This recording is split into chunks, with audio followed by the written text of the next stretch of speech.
Aí hai uns aspectos importantes que cambia o que é a luminosidade na zona, é dicir, aumentan as néboas, repercuten pois, no que é a calidade dos produtos do medio e ao mesmo tempo na saúde. Hai persoas sensibles, como poden ser desde os nenos hasta as persoas maiores, que evidentemente con un aumento de humedade na zona pois, se ven máis afectadas en problemas respiratorios e demais. É dicir, que hai todo un montón e unha gama moi diversa que afecta desde a flora, a fauna, hasta as persoas, e a calidade de vida que é o importante.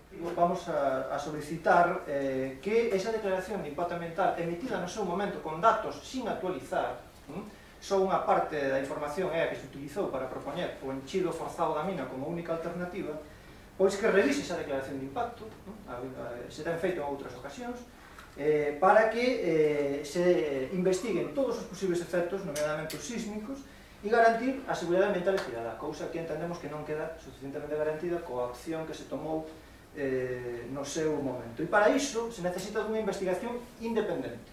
Nos parece exagerado, parece que isto beneficia únicamente a empresa que o fai, porque despois de que isto este cheo é a xunta que pasa a ser responsable do que ali aconteza, por lo tanto todos nós, cos nosos impostos ou con nosa seguridade, que non somos partidarios de que este proceso se leve a cabo sin volver a estudar tranquilamente e con calma os novos coñecementos que se teñen do lugar. La presencia de fósiles se conoce allí desde hace mucho tiempo, ¿no? Desde casi el principio de todo. Se encontraron restos de peces de muy distintos tipos, se encontraron restos de cocodrilo, se encontraron restos de algún mamífero de gran tamaño, lo que nos comentan como hipopótamos, ¿no? En realidad sería una especie de hipopótamo primitivo, y restos de micromamíferos, y en este caso pues sería una pérdida, a mí me parece, irreparable para una oportunidad de conocer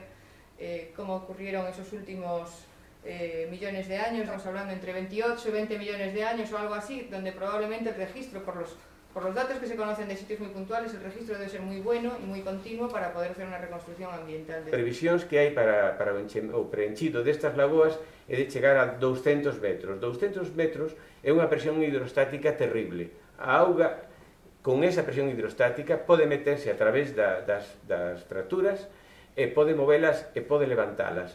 Non sabemos se vai ocurrir ou non, pero hai a posibilidade de que ocurra. Que evidentemente habría que pensar en volver a reestudiar o tema por parte da administración e buscar unha alternativa que o mellor non ten por que pasar exactamente por a solución actual que se pretende. Que é o que podía acontecer se hai un sismo nalgúna desas dúas lagoas. É diferente o que pode acontecer nas Pontes e o diferente o que pode acontecer en Meirama. En Meirama sabemos a historia porque desde que comezou a explotarse Meirama o único que ocurre é que están a caer as ladeiras dun lado e do outro da fractura. Se nós mantemos unha humidade aí de 100 metros de profundidade dunha lagoa ou máis 100 metros de profundidade de auga, eso quere decir que a rocha vai estar deteriorando, meteorizando continuamente por causa da auga. De maneira que o movimento de ladeiras vai continuar producíndose. No caso das Pontes é diferente. Temos unha placa grande como Eurasia que está empurrando e que está producindo un movimento da fractura. Bueno, aí a auga que é de 200 metros de profundidade pódese meter no plano de fractura e por presión hidrostática, simplemente por eso, pode levantar, axudar a mover e pode producir outro movimento ou outro deslizamento de terra que pode afectar o que teña en riba, se é as Pontes ou se é o que sexa. Hasta ahora non temos unha experiencia de tamaño tan grande que pensar que son de orden de entre 25 e 35 kilómetros cuadrados que hai de superficie que se vai inundar e eso, unha masa de auga de tal volumen, pois a verdad, eu desconozco os efectos que pode traer. Paga a pena encher con 200 metros de auga cando é unha zona de risco sísmico que se pode mover, que se move e que se pode aínda progresar moito máis o movimento por causa desta enorme carga de auga, que non é terra, antes había terra, agora é auga. Evidentemente, desde o punto de vista ambiental non é o máis correcto. Desde o punto de vista técnico, vemos que ten lagoas importantes e incluso problemas importantes.